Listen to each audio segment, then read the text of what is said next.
Ding, ding, ding. That is the sound of round two, sports fans, of the college football version of the Thriller in Manila. Some folks are too young to remember that, but we these two guys on here, my brothers from another mother, here with me tonight. We're gonna talk some football about Georgia, them Bulldogs against the Crimson Tide, and just knowing that back in the day, that unbelievable gala spectacle of the boxing back in the 70s. Well, it's almost that same vibe with two big time programs going at it. So just so you know, this is the first show of my own podcast, Coach One Sports. Yours truly, Coach Kevin Bull Jones. I did it, y'all. I started my own podcast moving forward. So make sure that you show me some love and enjoy the show. You enjoy the show, make sure you subscribe, because we're going to have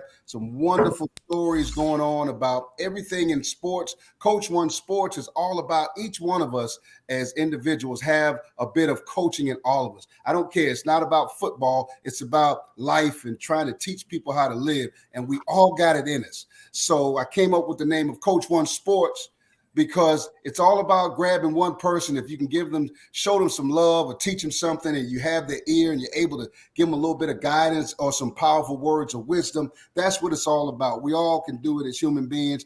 One great thing about football, though, for us as football coaches, it is one of the greatest sports team sports on the earth, and we get a chance to touch lives. And these gentlemen, along with myself, have been able to touch so many lives along the way, and that's the beauty of Coach One Sports with Coach Bull Jones and my friends tonight. I have Craig Chatman here once again, and I also have Joel Williams. I'm gonna let these guys go ahead and introduce themselves again, because for you all hearing it, first ever, my first podcast, we rocking and rolling tonight, and we talking Bama football. Go ahead, Craig.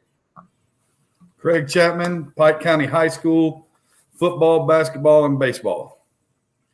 Worked with Coach Jones for a long time at the Lovejoy High School. Amen. Amen. All right, let's go. Let's go down below me. Let's go, big fella. Let's go. All right, Joel Williams, Monsignor Pace High School, football, defense. That's what we do. Been knowing Coach Bull Jones. I think I first met him in 1998. So we've been linked up for a minute now. Amen. And of course, Joel won a state championship at Miami Norland High School. Miami Norland. I got it right again, Joel. I wasn't messing up. Yes, sir. Yes, Went sir. State championship down there. Some great kids he's had a chance to mentor. And Craig, of course, won a private school championship in Georgia, and as well as been a part of some wonderful years of state championship appearances. We were together at Lovejoy High School. So the common denominators, we've been together. Craig as offensive coordinator, me as DC, and then Joel and I together. The flip side of that, I was on the offensive side of the ball. We were together. Wise man made me learn the other side of the football. The wise man did that. Amen. I never forgot that. Coach Bob Perry may he rest in peace, made me learn the other side of football.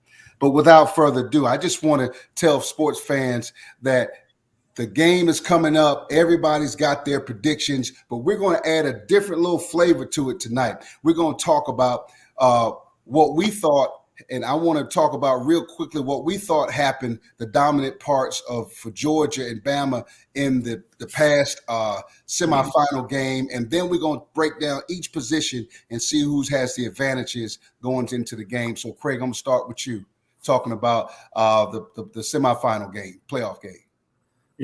From a standpoint of what everybody thought, when we met before that game, nobody in the entire group said anything close to 40 points. That's right. And everybody was predicting. I think I said that I thought Bama would win 20-17.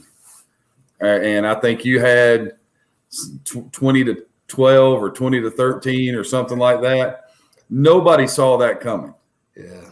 And the reason is because everybody knew that Bama had just come off of that game where Auburn it sounded like somebody yelled go, and they made a race to the quarterback. So, everybody expected the same thing, but, Alabama did some good things with tempo. Yeah. And they played a little bit, maybe a little bit outside of what Georgia expected them to do by just, they threw for 461 yards. Mm-hmm. That's my kind of football. But, early on in that game, if you remember, Georgia has the 10-0 lead, and everybody's going, okay, what can Bama do? And then they hit Williams on that post, and he outran everybody in the secondary. And then it was kind of like that play right there just completely flipped the entire script for the game. And, Bowers had a huge day for Georgia. I know Bennett threw the 2 interceptions, and everybody in the state of Georgia lost their mind about who had to play quarterback. But from that point, from looking at it, in the semifinal game, I think that Alabama used their tempo and certain formations to keep Georgia's defensive line on the field so they couldn't, sub in and out the way they wanted to do. They gassed them out. But in the second half, when, I think Georgia switched a little bit, played a little bit more man. And SEC championship game. Yeah, had some success. But, when you go and look at the semifinal games, I mean, Alabama went from throwing for 461 to just running over Cincinnati. Why do you think that happened? I just think that they thought that they had an advantage up front. They came out, they were like, hey, as much as we've thrown the football all year, Cincinnati is a good football team, but their best players are perimeter players. Right. So we're going to attack them where we think we have an advantage. Not that Alabama's saying they thought that their DBs were going to shut them down. It's just that I think that they thought that they could win in the box, and they obviously did. Right. And then, if you go to the Georgia-Michigan game, that was just – we talked about it. What Michigan did well was what Georgia was designed to stop. And, once the ball got rolling, it was hard for Michigan to get it stopped. Right. I agree with you. Joel, you had some good insight on another show on Jonathan Lewis's show, talking about these same things. I'm going to share those now on what you thought about, especially with Stetson Bennett and some things with Georgia. I thought you had some really good insight on that from a defensive standpoint. You talking about the Michigan game, right? Right. It was something that the story was already told, the script was already written. It was one of those things where, like Coach said, Georgia defended what Michigan did well, and it was just set up for Georgia to be successful. For Michigan to have won that game, they were gonna have to be able to do something that's not in their script. They were gonna have to be a team that can just throw the ball a whole bunch, and that's just not who they are. That's not who they are at all. And I think when those 2 edge rushers were pretty much stymied the whole game. Right. Where you gonna get your defense from now? And clearly they were like a fish out of water. They deserve to be where they were. I just think, like I said on Jonathan Lewis's show, I just think the better matchup for them in that semi would have been against Cincinnati, and perhaps we could have seen a Georgia, Alabama, back to back, as opposed to this championship thing. Everybody wants to see the best player, the best. Clearly, I get that. But at the end of the day, I think if Michigan would have came out of the semis going into the national championship, then I think you see a different Michigan team playing against whoever, Alabama or Georgia. It wouldn't have mattered. But clearly, I think Georgia just dominated both sides of the ball in the trenches. They had no answer really for Jordan Davis or any of those guys. And I honestly thought they would have taken a page out of Alabama's book with tempo, getting those big guys winded and not allowing the substitutions, if you will. But they just played regular football and just allowed those guys. And I just think they thought they would be better than what they were. But again, Alabama, Cincinnati, that was me, Craig. I was talking about I thought the game would have been a lower score. I did say if the score was, and it was kind of like that moving up towards the half. The score, it was a low scoring game towards the half. Right. And I just felt like Miss Cincinnati just ran the wrong defensive scheme. I don't think that 3-3-5 is ideal for stopping Alabama's run. And granted, they didn't think that the Robinson kid was healthy enough to gallop the way he did, but this kid galloped. I mean, I think he run for 211 or something like that. Right. It was crazy.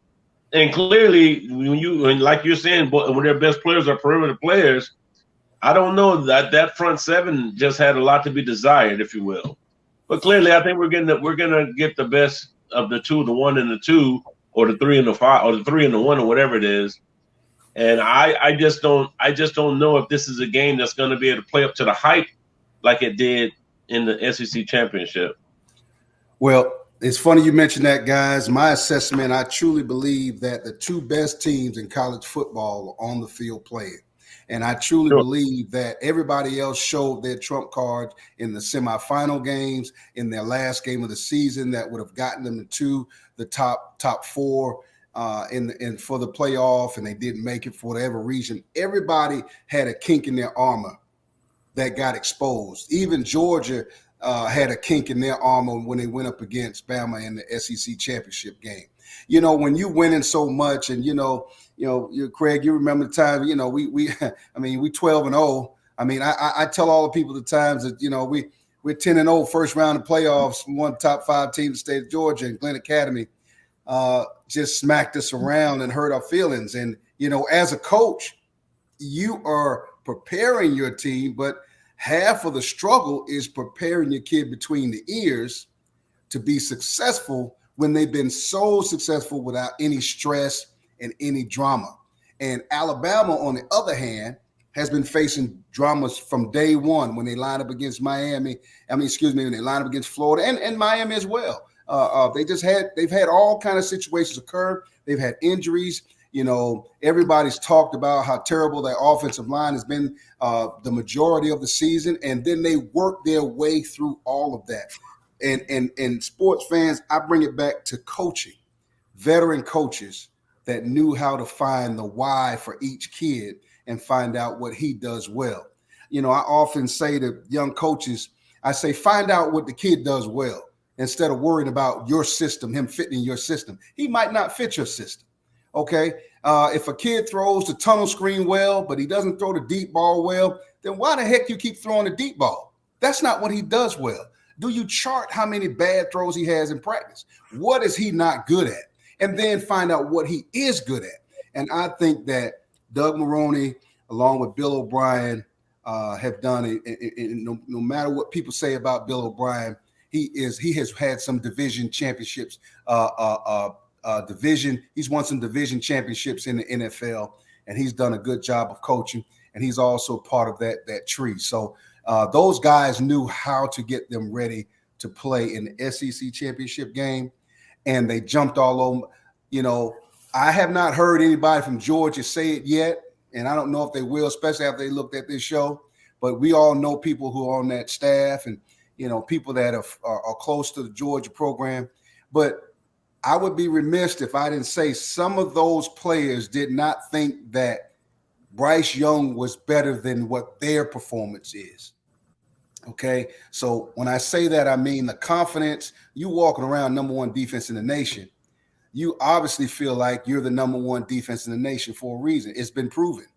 But until you find that one guy who you have not faced, and he has eyes all around his head, and he is prepared for this moment because all his life he's been dealing with people dropping 8 in coverage and then people bringing pressure.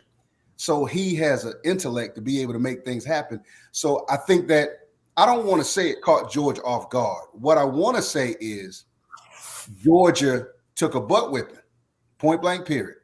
They got outcoached, they got outplayed, but the miraculous part about it is they get a chance to go ding, ding, let's do this again. And now, Hoss, I'm ready for what you got. Now, whatever little changes you're going to bring in, I'm ready now because now I know I can't play with you. I gotta dominate you. So I think that's what Georgia is now. You all tell me what when it comes to the psyche, and we all have been in those rooms.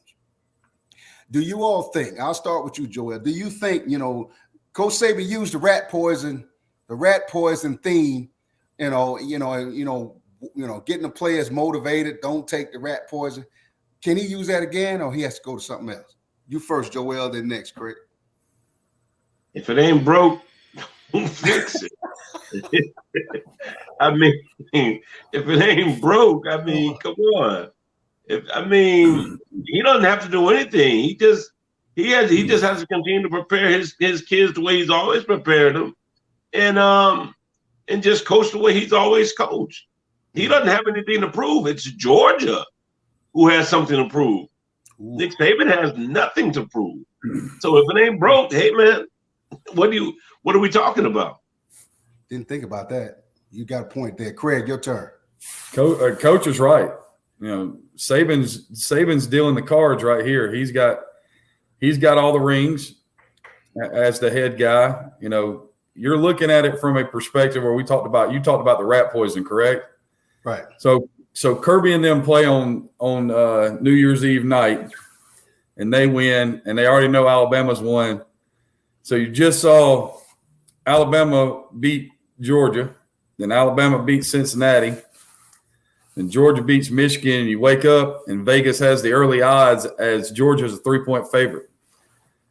And Kirby Smart went, come on, man. Come on now. Nick's got somebody on the council up there giving them that push again. You're looking at it, I'm not a Georgia fan, but I have Georgia fans in my family, and you got to look at it from this perspective. You were 12-0 going into the SEC title game, and nobody challenged you. I remember when everybody was like, Arkansas is coming to Georgia and they're going to give them something. It was like 37-0. Right. And so they had just basically mauled everyone they played. Except Tennessee. Tennessee gave them something early, and then they dropped off 41 points on them in a row. And so, you're right. It wasn't just come out and just stifle them. Tennessee kind of gave a blueprint with the tempo and all that stuff for Alabama to kind of follow. But from the point of saying you're 12-0, you go and play a game against your nemesis, against Jason and Michael and Freddie, the thing that can't be killed, Alabama, right? And you lose, then you go and just decimate Michigan, who had just run for 500 yards against Ohio State. Yes. And now you're looking at playing the same team again in a 4-week span. And if you lose to them again, then what does that say?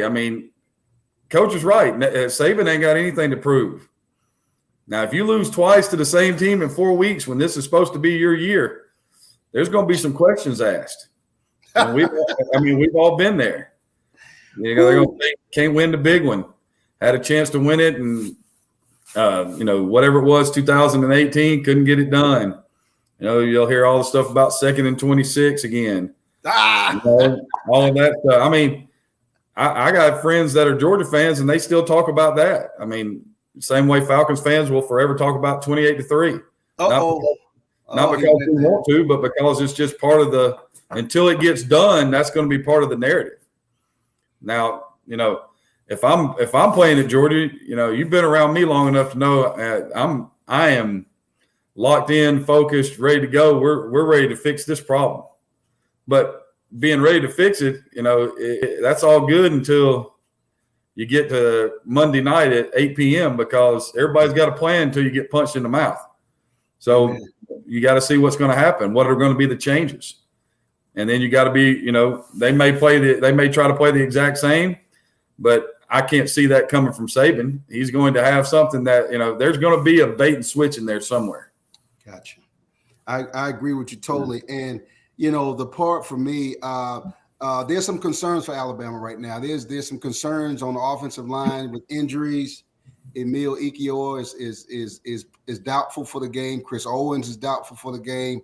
And listen, you talking about two starters on that offensive line, which you cannot have happen. Is two starters on the offensive line not be ready for Bama not be ready to play against Georgia the second time around? Because I'm quite sure Jonathan Davis he's going to approach it a little differently this time when that game comes around, as opposed to all the mockery that he can say he didn't hear it, but everybody gave it to him because he's been such a dominant player the whole season, due to credit of what he has been able to do, and then to turn around and get into the big spotlight of a game, the big dance, the SEC championship game with everybody watching, and not perform to his abilities. Nakobe Dean still played well at linebacker, but Jalen Carter had a terrible game, who I think still is the best defensive lineman on the Georgia defensive front. I just think that with his quickness and his change of direction, he doesn't get all the notoriety that Davis kid does. But I think that he's just as good, and he didn't have a good game. I saw him get flipped on his skull a couple of times on his butt against Bama. They did a good job of attacking him and made sure that he was not a big factor in the game, along with the Walker kid, and the Smith kid. So there's some things there that they are still licking their wounds on, that I'm sure that they want to make it look better this time around. But at the end of the day, when you look at the fact that you got two starting linemen, and keep in mind the center in McLaughlin that played for Bama against Davis did a hell of a job. Okay, Davis was null and void. He was standing there watching the game, basically. Okay, so now you think Jonathan Davis is going to approach that thing. I just see more emotion coming out of them. But it's from a defensive standpoint that I talk about it. But the offense standpoint, I don't know. I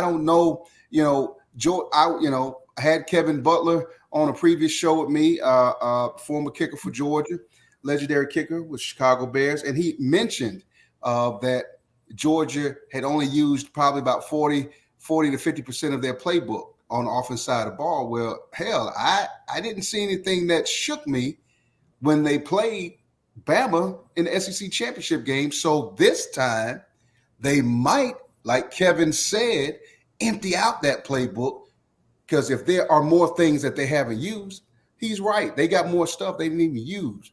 So what's going to happen now? How's it going to flip now in the game? Well, I tell you what, Coach. If what Kevin says is spot on, you better shoot all them damn bullets. You better shoot all them bullets.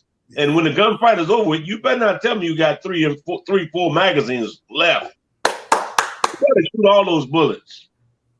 I'm going to tell you right now, because at the end of the day, when you played that Michigan team, I'm not an offensive coach, but I am offensive minded. I like to say that.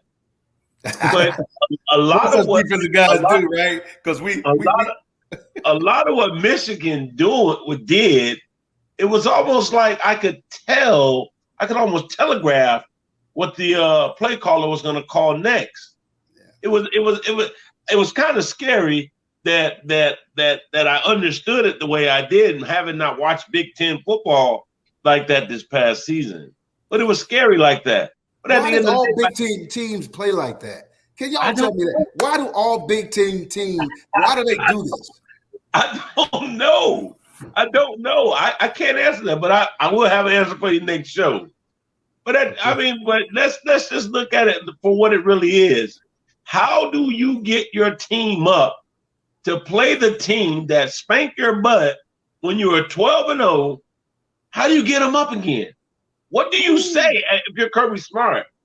I mean, because what happens in those type of games, when those games start, and we've all been there, everybody's doing, you watching every little thing on pregame, watching how your kids warming up, watching how they running routes, coming out of their breaks, watching how kids, the DBs are coming out of their back pedals and opening up with their hips. You're looking at everything. When the whistle blows, after the coin has been flipped, what do you do? What do you say different? Because once those kids stop believing in what's going on, that's when everything's going to go downhill. Mm. So as a coach, what do you say? What do you say to Davis? What do you say to Bennett? What do you say to these kids? Hey, man, We're going back at it. You know what to expect. What do you say? What do you say? That's a big point. And the fact that the way you put it, I think that Georgia's going to be tight. I don't think they're going to be loose for this game. I don't think they built for the looseness of it because the state of Georgia, and guys, you know, Craig, we're here in Georgia, in Metro Atlanta, and man, the expectations from the fans, you know, I think that's a part that, you know, I think that sometimes Georgia fans don't realize how far Kirby has brought the program in a short amount of time. And he won't get that much time. You know, on another show we were talking, I think, you know, Joel, we were talking about the ages when Nick Saban won his first national championship. He was 52 years old. Okay, he's 70 now. Okay, Kirby is still in his 40s, and he's catching hell because I think sometimes in 2018, playing for that national championship, something that the other coaches, Coach Rick, Coach Donnan, Coach Goff, them guys didn't do with some awesome players in the history of Georgia football. I mean, you can line them up. I mean, and we know some of those guys who are now even coaches here in Georgia. I mean, hell of a talent pool of players. And Kirby got him there, and the fans are treating him like he has lost. When I hear the tone of how they talk, it is almost like he's been losing. He hadn't been losing. So the pressure, how much pressure, and one of our mentors, Coach Al Hughes, used to have a favorite saying when we have coaches meeting, any questions, any smart ass comments, things of that nature. I mean, because everybody has an opinion, and it seems like the Georgia folks are going to go to the moon, lose their mind. The head is going to blow off their body if Georgia doesn't win the national championship. And Kirby has done an amazing job. And I got to give him credit for that. You know, that can't take that away from him. But the fans don't see it that way because they didn't beat Bama. So if they don't beat Bama on Monday, man, we might have to come live down there with you, man. Just tell the wife. Hey, man, if nothing else, man, I got room for you. And Craig, you can come too. Let me just share something with you that I was talking with one of my colleagues with today. We were talking about how come nobody's talking about Dabo Swinney. Not that this is what it's about. Nobody's talking about Dabo Swinney. Dabo Swinney, he found success when he needed to find success. When he had Trevor Lawrence, that was his success. And so the guy was like, well, they having a down year. How come Alabama never have a down year? It's amazing. Alabama can just plug in a quarterback and the train just keeps going. You think Dabo plugged in this quarterback and it's like all mayhem over there. Nothing works. So what's the difference? Are we saying that Dabo was all fluff because he had Trevor Lawrence, or Dabo's not the guy who we thought he was? Because we're not talking about Dabo. We're not talking about Clemson. We're not talking about the fact that Clemson's not in the dang playoffs and they've been there for the past 5 years. Yeah. But the thing I was trying to prove to him was it doesn't matter who the quarterback is at Alabama. It could be me, and it's still going to work. It's still going to run. Oh, that's a great point. Craig, what you think about that?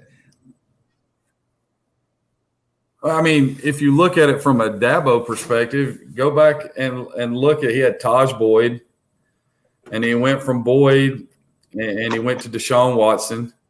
And then he had a brief respite after Watson where he had, I think the kid's name was Kelly. And then from Kelly, he went to Sunshine. And all of those guys kind of fit the same mold. They were all very, dynamic in the run game. So you played Clemson, you played 11 on 11. They had dynamic receivers. They had a top-notch offensive line.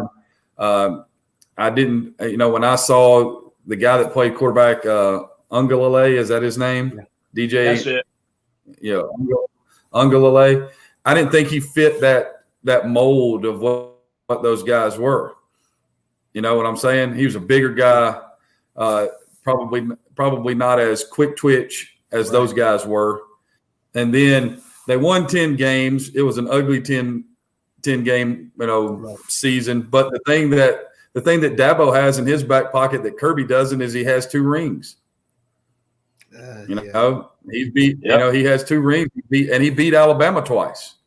Yep. So when they why is he not catching the heat? Well, he's not catching the heat because he's been to the mountaintop and he stood on top of it. Now, whether you like him or not, and that's just the point of what it is. It's the same reason why when people talk about quarterbacks, quarterbacks that won a Super Bowl, whether they won a Super Bowl with Pittsburgh's defense or Baltimore's defense or whatever, or the New York Giants, running their NASCAR package on defense, those guys have Super Bowl rings. So they're going to talk about them in a different light than they talk about quarterbacks that don't have Super Bowl rings. It's all about, did you win at the ultimate time? So if Kirby wins, everybody in the state will have they'll take a deep breath. The Braves won.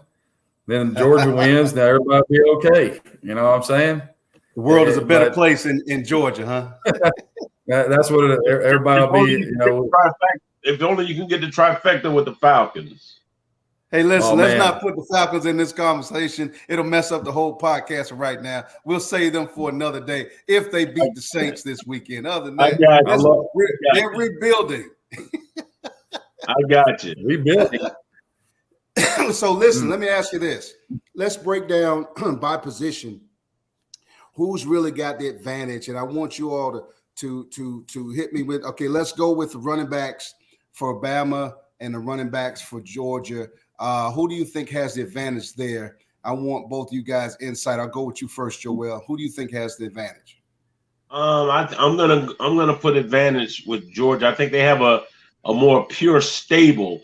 I think they got guys that can get out of there at any moment with Cook and the right kid. I mean, they're just exciting to watch.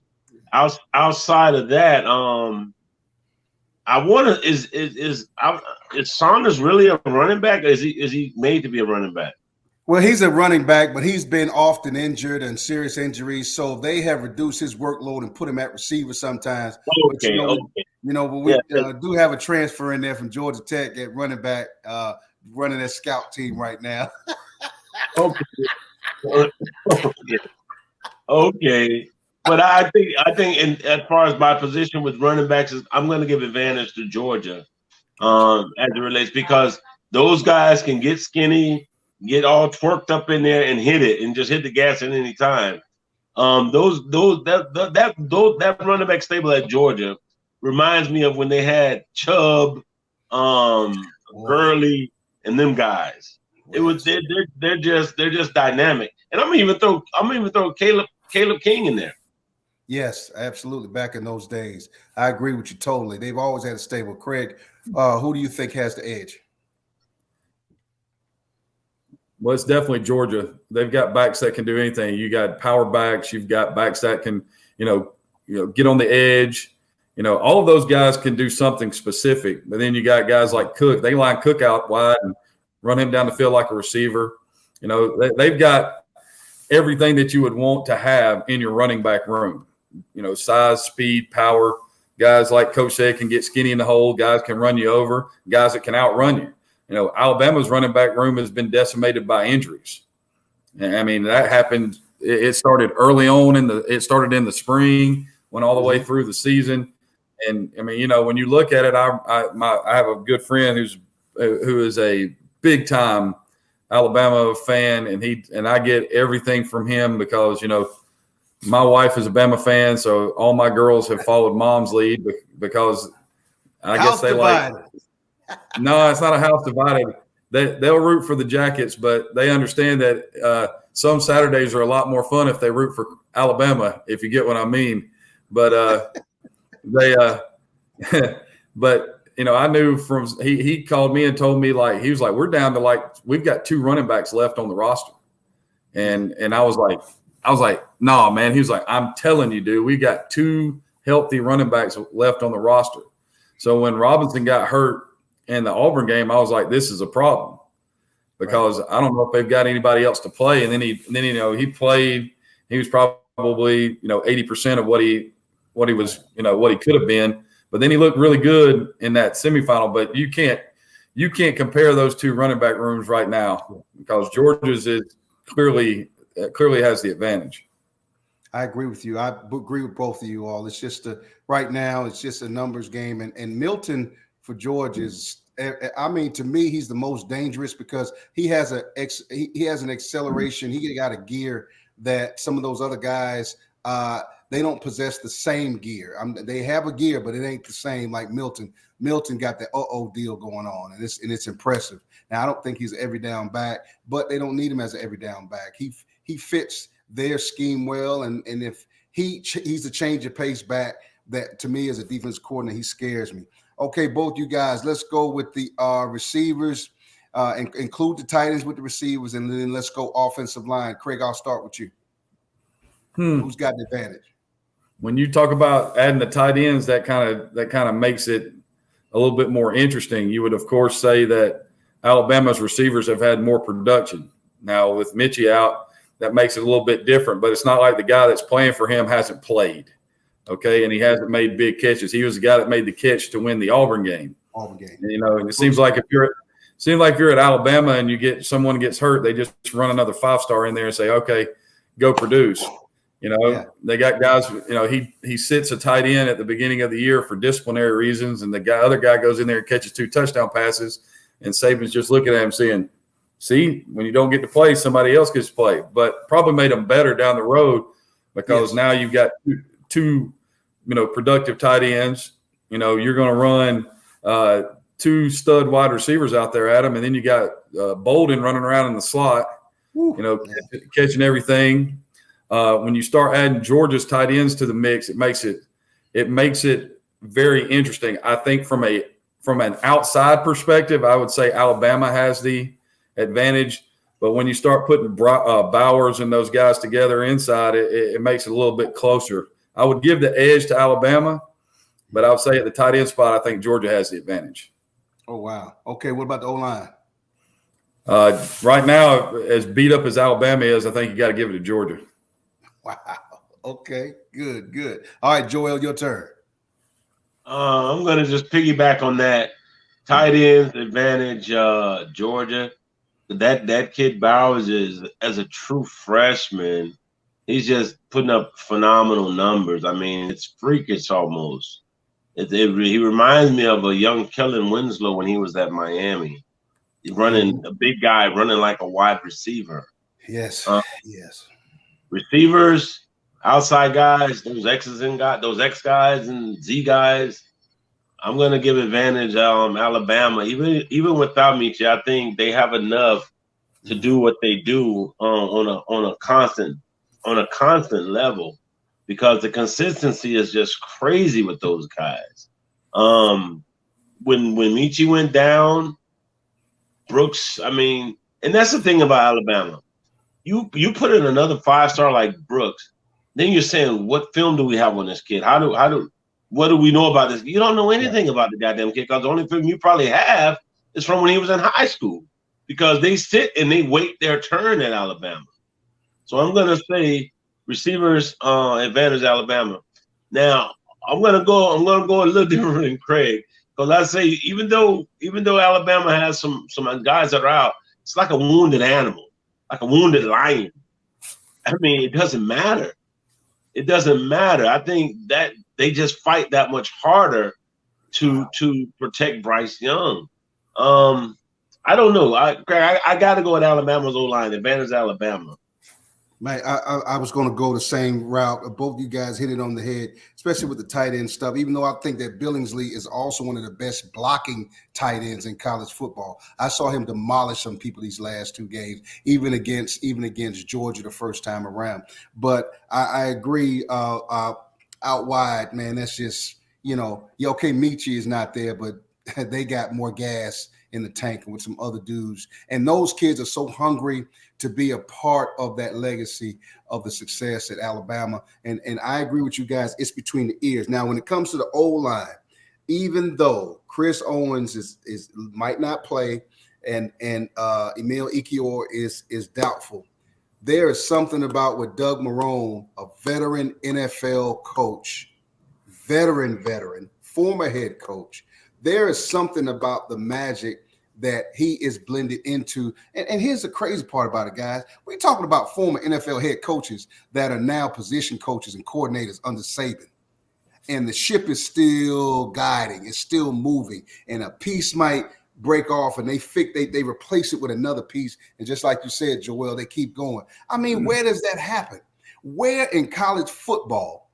Nothing against Kirby, but I'm talking about the mindset and the culture. It's a beautiful thing. It's a beautiful thing that the ingredients he's put together, the recipe for success, because he treats it like an organization. He treats it like a Fortune 500 company. And he makes everybody understand you have a value here and you got to do your part. Now, Kirby's got some of that. I know he does. But this man has got, but Kirby doesn't bring a lot of veteran coaches on his staff.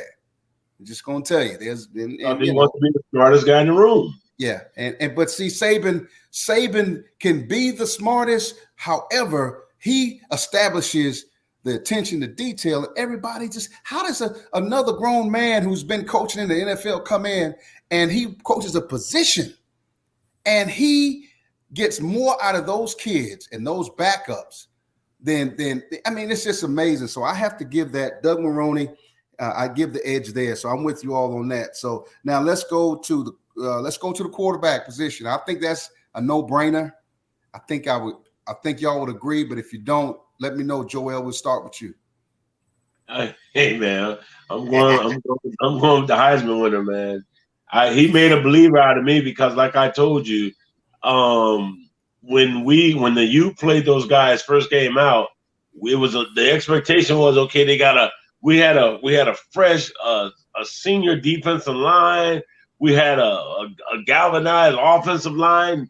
Alabama was playing with a first-year quarterback and blah, blah, blah. We were going to be able to do X, Y, and Z. And you saw what the scoreboard read. I'm all about Bryce Young, man. Bryce Young. Gotcha. What about you, Craig? Well, it's got to be Young. And here's the funny part about it is that there are people that will remain nameless that have talked poorly about his play throughout the year. And I'm sitting there watching this going, you guys don't watch the same channel I watch when Alabama plays, obviously. And so when he won the Heisman Trophy, one of the offending parties looked at me and goes, "Is he really that good?" And I said, "Yeah." Yes. And I've been telling you that since day one. And you guys were like, I just don't see it. I was like, the play that I think destroyed the narrative for some of the people that believe that was in the SEC championship game when he was for all purposes, he should have been sacked, but he got away from it, stepped up in the pocket, started running down the field. Dude shows up and he option pitches it over there on the sideline to the running back standing there. And I'm like, the whole room was like, "Did you see that?" And I just kept looking around like, I've been telling you guys, he sees everything from sideline to sideline. It's impressive. He runs around and you think they got him. And there's an 18-yard, route on the sideline to somebody running a scramble drill. And he looks like he never, ever, ever gets too high or too low, and that's just the way it is. And I think that he gets coached that way. All right. And I think that, if you look at the stark contrast, he hasn't had, he's had situations this year where he hasn't been his best, just like every football player. Have you seen him ever get undressed on the field the way Stetson Bennett got undressed on the field at halftime in that game? Nope. No. And I'm sitting there thinking he's done, I'm watching the game and I'm thinking Stetson's played and done everything that you would want him to do in the first half of this game. And that's the way the half ends. And you could see it when he walked off the field. The look on his face was like, you would have never known if you didn't see a score on the screen what the score was. You'd have thought they were down 2 touchdowns. Yeah, he did it. Yeah, I just undressing him like that was just, you undress the gunslinger. He's the one that's got to be the quarterback, the coach in the huddle. So you tore him a new butthole. Now, I mean, yeah, I agree with you. And that's part of his DNA with that animation, but I tell you what, it's something to be left undesired for me to see. And you know me on the sidelines, but that's a totally different thing. I mean, you're playing a really good game, and I don't get it, but that's his flow and style. And I'm with Joel on he wears his emotions on his sleeves, and when it's all said and done, number 9 is truly a great quarterback, and we've seen him rattled against Auburn. We've seen him rattled against Texas A&M, and it's still the same poker face.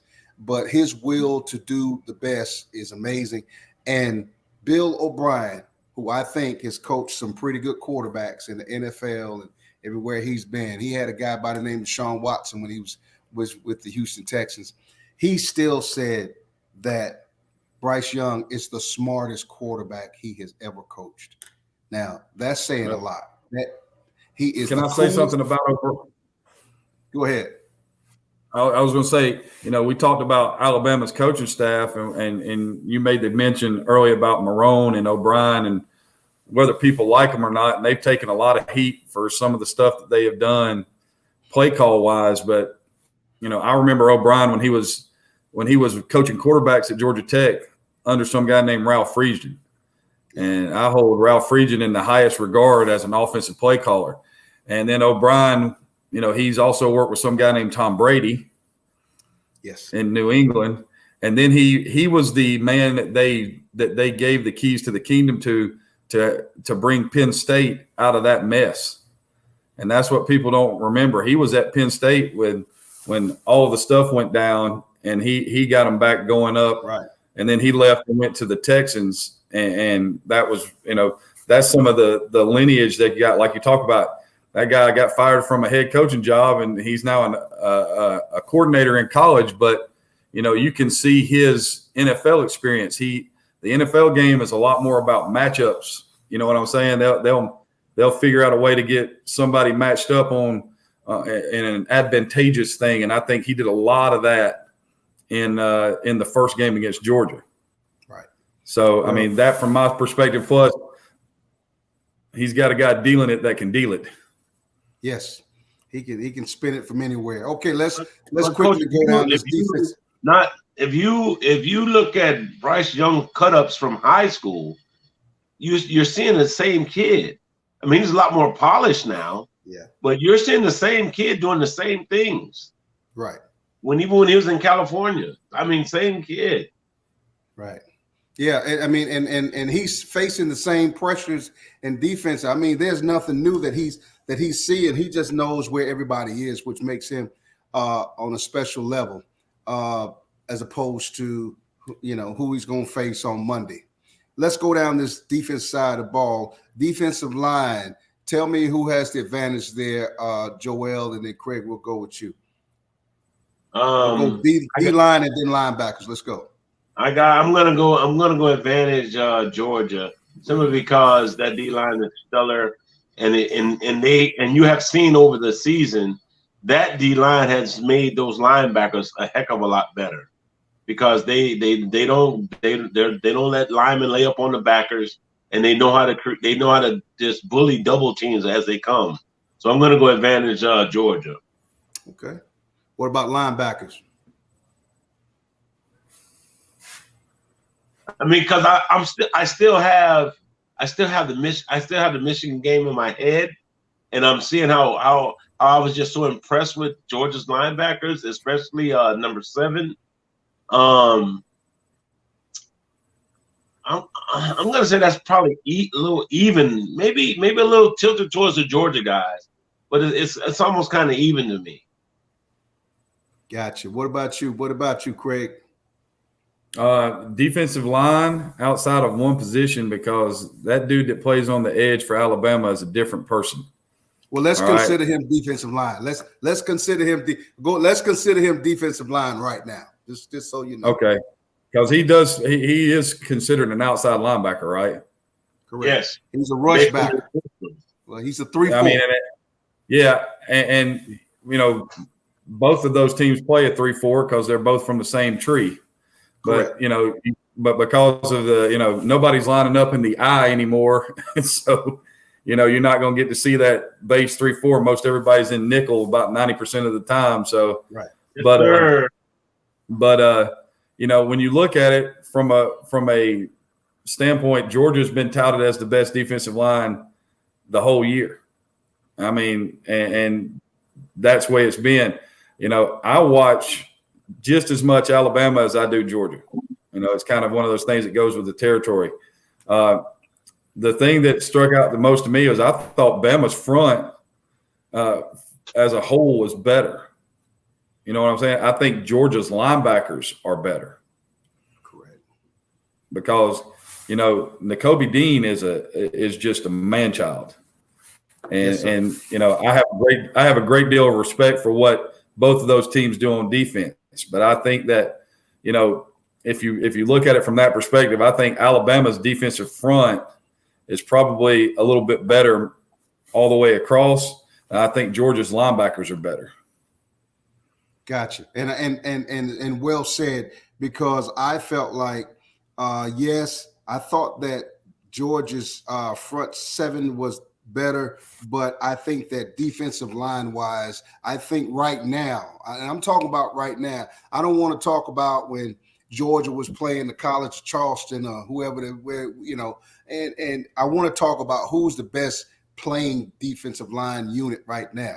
And with Will Anderson on the edge, Dallas Turner on the other side, for Darian Mathis, DJ Dale, and those other kids in there playing, I think that they are playing, and that's the part nobody's giving a lot of credit, how well those front four guys are playing really well right now. Because you're not running on Will Anderson's side, and you're not running away from him, and you got to deal with Dallas Turner on the other side, who's a carbon copy of Will Anderson, just not as big, but just as fast. And he's just a freshman. He's from down on south end of Miami, where Joel is. So I think this kid, he's the reason why the Sanders kid, who was playing on that outside rush-in area, he can't get back on the field.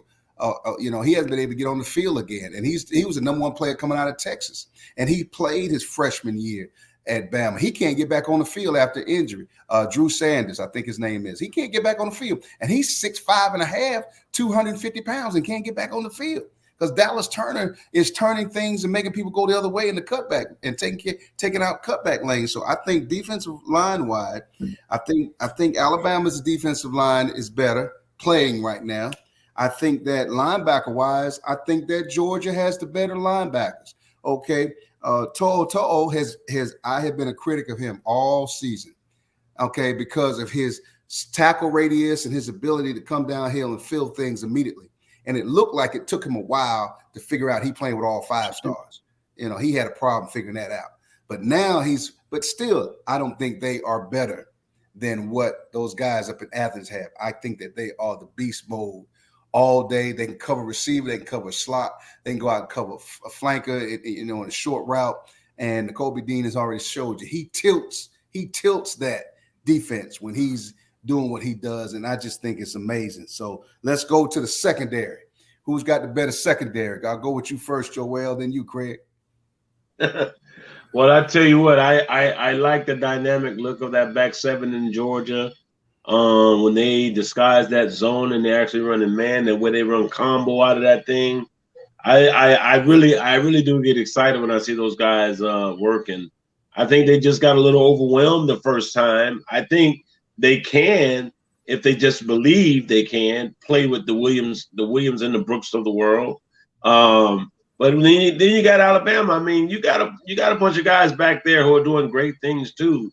And although that secondary was depleted to the draft, you just got guys just stepping back up, and it's like they never left. And only because I know Georgia's secondary got torched, so I got to go advantage of Bama. Okay. I felt that was oozing out. Yeah, it was, but when you think about it, because like I said, I am biased in this thing because I am pro Georgia, but if if Nick Saban tells you a duck can pull a truck, I'm going to hitch him up. I gotta use it. Hey man, can you say that again? A duck can pull a truck. If what it is, I'll say like if I'm coaching on the field and the kid questions the scheme or questions the rule to the scheme or anything, I'll say, son, if I tell you a duck can pull a truck, you better hitch him up. Well, God dog, can I steal that? I'll put it on a t-shirt and put your name on it. You got it. Can I steal that one? You got it. See, I got one I use for the kids when they can't figure some stuff out right. I say 1 + 1 = 11 to you. I need it to equal 2. And then my favorite line is my bad equals my bench. You going to the bench. That's now, right. It's up to you to get the kid, my bad, coach, my bad. No, player. My bad equals my bench. You going to the bench because I've taught you what to do. And a curse word to me. That bench know how to get you right, boy. Yes, sir. Yes, sir. Especially when you put them over there and ignore them. Okay, just ignore them. Let it marinate. See, that's what these young coaches understand. You don't have to do all that hollering and fussing and cussing and foaming at the mouth. Say, hey man, breaking clipboards. Hey man, I got something for you. Hey, you just stay right here and just watch this for a while. I'll get back to you soon. And just chart these defensive play calls I'm making right now. All right, so that's free to you folks watching this, you young coaches. This is free stuff we're giving you. We ain't charge you for it, but definitely I want you to subscribe to my channel because I got some more stuff I'm gonna throw at you. And these are just things, another curse word on my football program is the word thought. I thought. No. We took see what we did was we took thought process away. We have trained you to do. We've given you alignment and assignment. We've given you your keys. We've given you your formation recognition. We've given you everything as coaches. So now all you got to do is do. There's no thought. See, I thought is like my bad, and my bad gets you on my bench. It's the most powerful thing. That old G in the game coach taught me that a long time ago. He said, "Hey, young buck, you don't have to do it." I was pulling the whole Russ Prost and Bobby Knight basketball. I remember one time at a wrestling tournament, I kicked the chair. I was upset and I kicked the chair and I didn't realize that the wall was so close to me. So the chair hit the wall and came back and hit me in the leg. I ended up having stitches in my leg in the middle of a wrestling tournament. I never forgot that, all that blood. And, watching that kid laugh when I called myself getting mad. So I had to learn the hard way. You don't have to do all that huffing and puffing. Just go ahead and put them over here and they'll figure it out. You're going to figure it out, whether you want to figure it out or not. But I'm sorry, man. I just heard a great phrase and I'm going to remember that one. I promise you digress for a minute. Craig waiting to get on. I'm sorry. My bad, Craig. Go ahead, Craig. Go ahead with the secondary. Well, I think they're mirror images of one another. You know what I'm saying? Okay. They play such similar defenses and they have similar players in there. I think Georgia has the better secondary. Really? Okay. From a standpoint as if you look at it. But here's the thing. Thinking that somebody has the better secondary and seeing that secondary produce are two different things. All right? And I think that the advantage goes to Alabama in the game because, Coach Williams didn't say it, but he alluded to it in the Georgia-Michigan thing about styles make fights. All right? And Georgia, they were prepped and ready because Michigan was in their wheelhouse, okay? It was just, hey, we know what's going to happen, and this is what it is. Georgia's secondary may be better than what Alabama is, but I give Alabama the edge because I don't think that Georgia's receivers can take advantage of Alabama's secondary the way Alabama's receivers can take advantage of Georgia's secondary, and it all comes back to who's pulling the trigger back there. You see what I'm saying? There's not a moment's hesitation with 9. He's going to let that thing rip. And so I think, like, if you watched those things, there were plays to be made. But Alabama's secondary, one thing you can tell about them, they're going to be in the right place. They're going to be in the right place. And for the most part this year, Georgia's has been the same way. I remember talking to my brother-in-law and saying, I watched Georgia play, and I can't remember a bust. Right. You don't hardly ever see anybody running wide open down the field, and then you get in the biggest game of the year, and you got people running wide open down the field. So until they prove it, I got to go with Bama. Wow. Those guys were getting beat with double moves early in the routes, man. I didn't understand that myself. Like, come on, this is not the first time you saw this. Why are you biting a double move so early in the route? You talking about Georgia? Yeah, they did that. Yeah, it was like that's what happens when you talked about it, Bull, playing tense. All right, so amped up to make a play. Coach, we call it playing scared. Yeah, I mean I didn't want to be that mean on the podcast, man. But we call it let's call it what it is. It's just scared. It's scared. One of my good coaching buddies, Coach Sean Horn, he just say you scared. You just scared. You out there on the island and you praying to God that the ball doesn't come your way. Wow. You praying that the ball don't come your way. Wow. Well, I think that that is a very fitting way to analyze what happens with these kids in the secondary. I think that's the hardest position besides quarterback to play. So here's my analysis.